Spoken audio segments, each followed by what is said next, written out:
Okay, 8th grade artists. So for this week's creative challenge, we are going to practice an important skill called value. So all value is the lights and darks of an object, okay, or in an object. So when you're looking at something, you're paying extra close attention to where you notice darkness and where you notice light, and you're drawing them in. So eventually we will start to kind of draw that into an object. But for this week's challenge, all you're going to do is you are going to practice value scales. So what this is going to look like is taking any of the materials that you want to practice a value scale with and pushing really, really hard to start. Okay, so right now I'm using a graphite pencil, just a standard graphite pencil.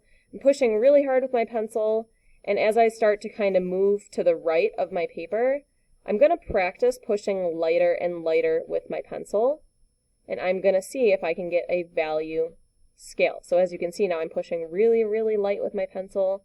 So I went from a really dark value over on the left to like a medium value in the middle to all the way to nothing, almost like the white of my paper, okay?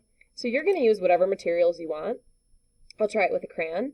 I know if you picked up your supply bag, you should have crayons in there. You can practice with different colors if you want to, but definitely try out at least 3 different materials, okay, and create a value scale. So I'm pushing harder with my crayon, and now I'm getting lighter and lighter just to kind of create that value scale, okay? And you can go back over it a couple times and get it the way that you like. All you're doing for this week is you're simply practicing how you can push hard and get a dark value, and how you can start to push lighter and lighter and get a light value. So now I'm practicing with a pen.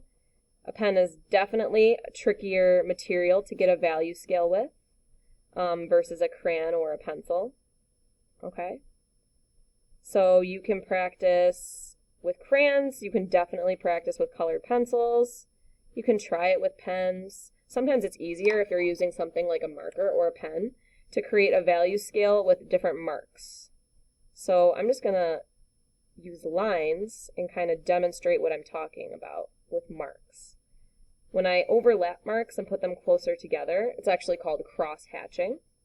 And that is going to give you a dark value as opposed to something lighter, where you might only have 1 or 2 marks, okay? So here in this example, you can see how I'm going from darker values, more overlapping lines, to something a little bit lighter, okay?